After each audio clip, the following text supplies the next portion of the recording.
इनके जाने के बाद एक अरेस्टिंग हुई, क्या प्रगति हुई इनके जाने के बाद? 75 आदमी का नाम है एफआईआर में, नेम्ड एफआईआर है वो लोग। 11 को जो अरेस्टिंग हुआ था, इनके जाने के बाद 12वां अरेस्टिंग हुआ क्या?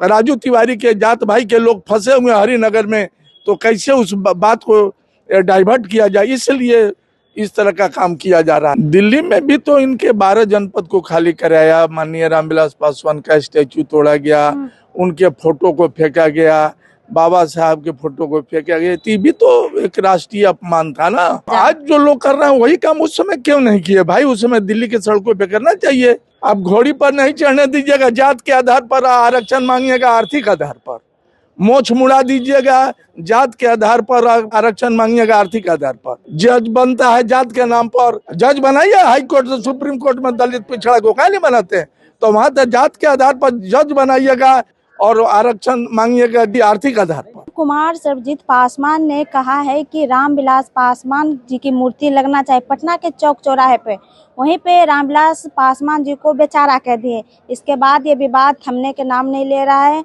एलजेपीआर के जो विधायक हैं वो लगातार विधानसभा में प्रदर्शन कर रहे हैं। मेरे साथ बातचीत करने के लिए हाईकोर्ट के वकील प्रेम कुमार पासवान जी कैसे देख रहे हैं सर रामविलास पासवान जी को बेचारा कह? कुमार सर्वजीत जी कोई गलत बात बोले नहीं है, वो तो बोले थे कि माननीय रामविलास पासवान जी का स्टैचू पटना के चौक पे कहीं लगना चाहिए। उनका कोई बोलने का जो है कोई आशय गलत नहीं था। लोजपा आर के जो विधायक हैं, 19 विधायक हैं, उन लोगों को हल्ला करना चाहिए हरिनगर की घटना पर, और हरिनगर की घटना पर वो बवाल करते तो बिहार की जनता और जो पासवान समाज के लोग हैं उसको अप्रिसिएट करता, उसको अच्छा मानता।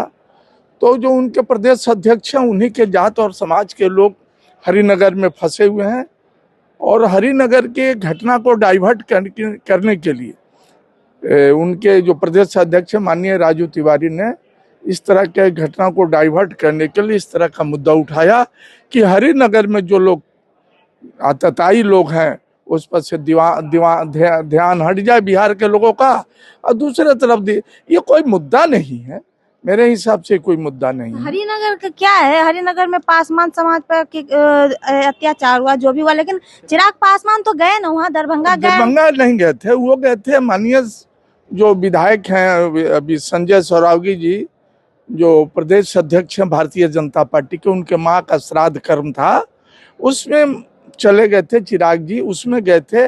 वो उनका सेकंड प्रोग्राम था डीएमसीएच जाना। मैं उनके गांव नहीं गए थे, हरिनगर नहीं गए थे माननीय चिराग पासवान जी। डीएमसीएच गए थे? डीएमसीएच गए, फोटो सेशन की, अपना चले आए। फोटो सेशन कैसे? हम लोगों से, बच्चियों से बात कर रहे थे। तो बच्ची से बात करना कौन बड़ी बात है? उसको वहां पर कुछ हुआ क्या? 11 को जो अरेस्टिंग हुआ था, इनके जाने के बाद 12वां अरेस्टिंग हुआ क्या?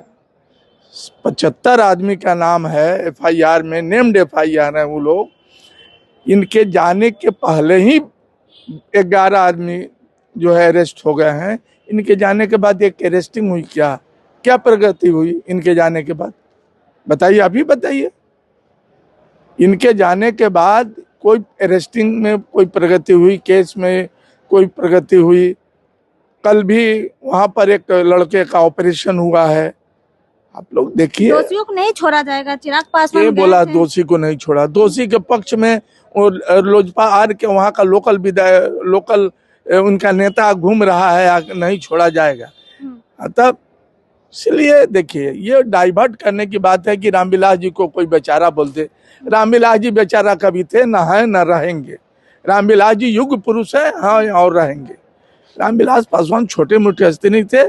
कुमार सर्वजीत जी जो बोले हैं, उनके बोलने का आशय बहुत ही स्पष्ट और सम्मानजनक शब्द था। कुमार सर्वजीत जी कोई ऐसा वैसा बात नहीं बोले हैं। दिल्ली में भी तो इनके 12 जनपद को खाली कराया, माननीय रामविलास पासवान का स्टैचू तोड़ा गया, उनके फोटो को फेंका गया, बाबा साहब के फोटो को फेंका गया, ये भी तो एक राष्ट्रीय अपमान था ना। क्या चाहते थे कि उस टाइम के जो समर्थक थे वो रोडों पर उतर जाए? आज जो लोग कर रहे हैं वही काम उस समय क्यों नहीं किए भाई? उस समय दिल्ली के सड़कों पे करना चाहिए। और ये जो है जिसके पक्ष में आज खड़े हैं 29 विधायक, यही लोगों ने नीतीश कुमार ने दलित महादलित करके और आज पासवान को मरने के लिए छोड़ दिया। अकेला पासवान को नीतीश कुमार बेइज्जत करते हैं। उनके कोटे से एक भी दुसाध का आदमी मंत्री नहीं है। आप जिसके साथ खड़े हैं चिराग पासवान जी, नीतीश कुमार के मंत्री कोटे से एक भी दुसाध मंत्री है, पासवान मंत्री है क्या?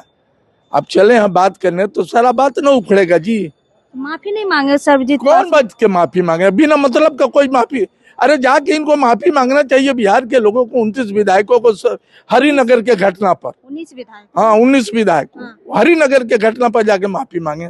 हरिनगर गांव में जाए तो जा नहीं रहे हैं। दूसरा बात, मामला को डाइवर्ट करने के लिए, चूंकि राजू तिवारी के जात भाई के लोग फंसे हुए हरिनगर में, तो कैसे उस बात को डाइवर्ट किया जाए, इसलिए इस तरह का काम किया जा रहा है। ऐसा कोई बात नहीं है। कोई बात नहीं है। नहीं, ऐसा कोई बात नहीं। अच्छा, स्वर्ण आयोग से स्वर्ण आयोग बोल रहे हैं कि जो स्वर्ण में जो गरीब हैं, आर्थिक से मजबूत, वो दलितों का भला ही उनको मिलना चाहिए लाभ। अरे तो ईडब्ल्यूएस तो वही ना मिला है, ईडब्ल्यूएस मिला है ना, तो ईडब्ल्यूएस ही गलत है। ये सब नया आरक्षण खत्म करने का बात है भाई। अब घोड़ी पर नहीं चढ़ने दीजिएगा, जात के आधार पर आरक्षण मांगिएगा, आर्थिक आधार पर मोछ मुड़ा दीजिएगा, जात के आधार पर आरक्षण मांगिएगा, आर्थिक आधार पर। इस देश में आर्थिक आधार पर आरक्षण नहीं होता है। इस देश में जात के आधार पर छुआछूत और भेदभाव होता है। जज बनता है जात के नाम पर और आरक्षण मांगिएगा आर्थिक आधार पर। करिए इस बात को, जज बनाइए हाई कोर्ट से सुप्रीम कोर्ट में दलित पिछड़ा को क्या नहीं बनाते हैं? तो वहां तक जात के आधार पर जज बनाइएगा और आरक्षण दीजिएगा और आरक्षण मांगिएगा आर्थिक आधार पर। आर्थिक आधार पर भेदभाव नहीं होता है। आर्थिक आधार पर किसी को घोड़ी पर चढ़ने से नहीं रोका जाता है। कोई पंकज मित्तल है? अरे छोड़िए ये सब का नाम, अरे छोड़िए ना। अरे एक बात बुझिए, ये लोग जो है, जो लोग कहता है, ये लोग तो सदियों से आरक्षण लेते आया है। ब्राह्मण को पढ़ने का अधिकार, राजपूत को राज करने का अधिकार, वैश्य को व्यवसाय करने का अधिकार, ये सब आरक्षण है ना था जी। ये आरक्षण है, ये तब आरक्षण था। ये सब ये मनु का आरक्षण था, ये मनु का आरक्षण था। उस पर कोई चर्चा करेगा नहीं। आज जो गरीब पिछड़ा, जिसको पानी पीने का अधिकार नहीं था, जिसको कपड़ा पहनने का अधिकार था, गांव में बसने का अधिकार नहीं था, उसको बाबा साहब ने आरक्षण दिया था। आज पेट में दर्द हो रहा है लोगों को। में ब्राह्मणवाद जिंदाबाद का नारा तो लगने दीजिए ना भाई।